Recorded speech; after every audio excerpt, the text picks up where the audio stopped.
Carmela.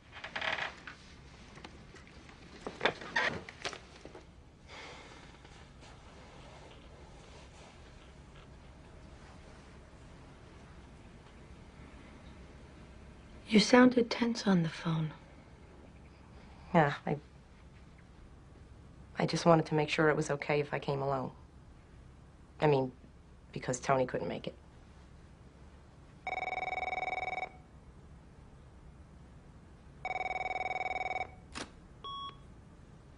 I love the artwork you have out there. Those country scenes. Thank you. That statue is not my favorite.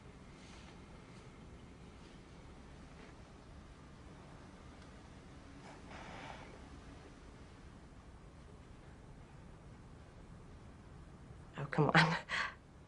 Look, it's not like this when me and Tony are here together. You never give him the silent treatment. Is that what you think? I'm giving you the silent treatment? Maybe you could tell me why you came today. I'm worried about my husband. The mood swings. I thought, when his mother died, maybe. But, still half the time he doesn't even talk to me. You've seen him get like that day he sat here like a wall. I know that he is your patient, and I am only the patient's wife, but you try living with that 24 hours a day, 7 days a week. See how you feel. I see. Oh, you do? Well, for your information, I am not the only one. The fact is, Tony isn't under the weather today. He just didn't feel like coming. Fuck that shit, I think he said, okay? Usually happens when we touch on a nerve. He was distressed about this young man's death in the garbage compactor. See, he didn't say garbage compactor, did he? See? What is it you believe? You know about his job. He reports to a strip club. Who knows how he spends his days?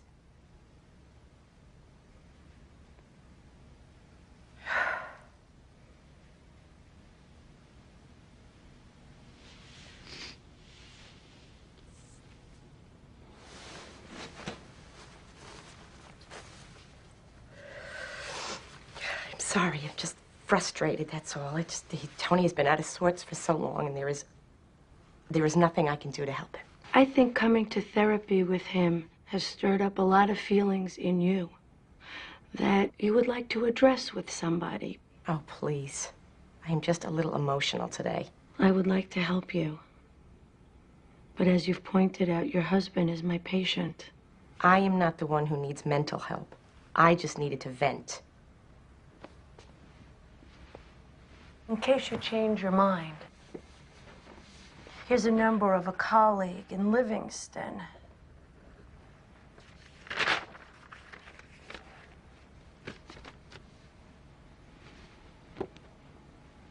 He was a teacher of mine. That really won't be necessary, but thank you anyway. Here. Thank you for your time.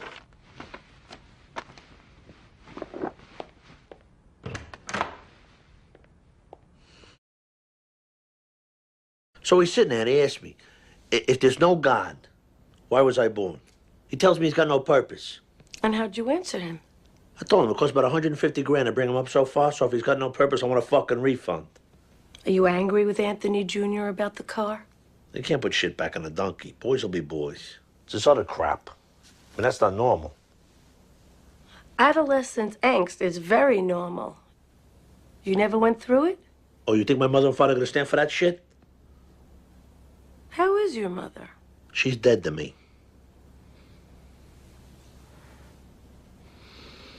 And how's Anthony Jr. been taking it? What? About the family? About your non-relationship with his grandmother. How's he supposed to understand that? And in general, the whole strain of the current atmosphere in your household. But that don't give him the right to mouth off. Sounds to me like Anthony Jr. may have stumbled onto existentialism. Fucking internet. No. It's a European philosophy. After World War II, people were disillusioned by the sheer weight of the horrors. And that's when the whole idea took root that there were no absolute truths. You believe that? In your family, even motherhood is up for debate. No, it's not. I teach him to love and respect and appreciate his mother. What about your mother? Anthony, I think it's important we talk about your mother and what she tried to do to you. Don't need to. She showed her true colors, that's all. Has Anthony Jr. heard you say she's dead to me? I don't know. Well, don't you think that that kind of talk could lead a kid to embrace these ideas? Oh, so now this is my fault. No. When some people first realize that they're solely responsible for their decisions, actions, and beliefs, and that death lies at the end of every road, they can be overcome with intense dread. Intense dread. A dull, aching anger that leads them to conclude that the only absolute truth is death.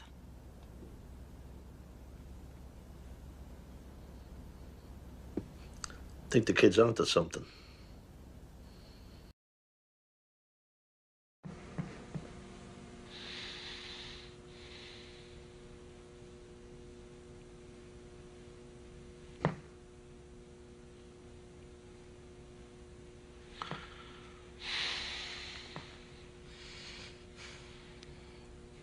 How are you feeling from your accident?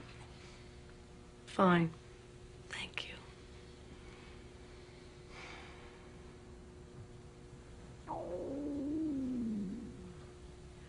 Honestly, if you told me 5 years ago, I would be sitting here today.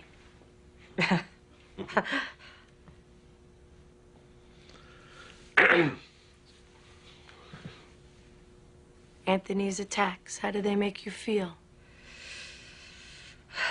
Well, concerned, of course. And helpless. A little frustrated, maybe. With your inability to help him? To tell the truth, I was referring to your inability to help him. She has helped me. What are you talking about? You've been coming here for 3 years, Tony. You still pass out on a regular basis. I understand your frustration.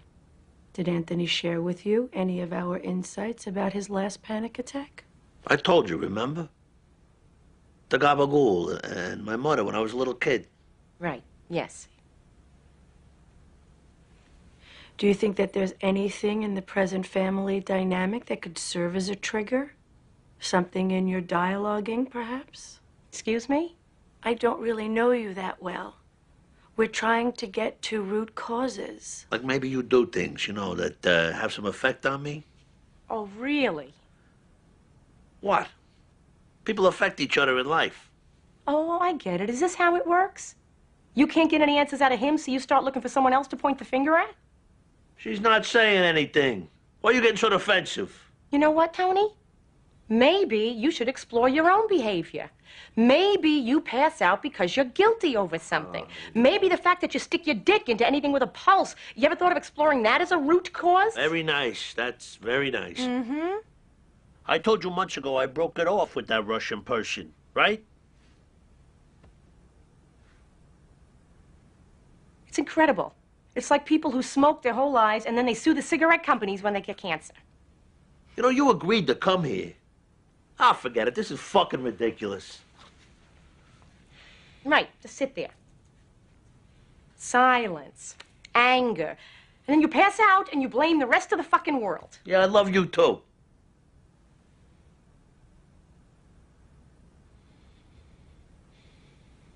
You're both very angry. Yeah, you must have been at the top of your fucking class.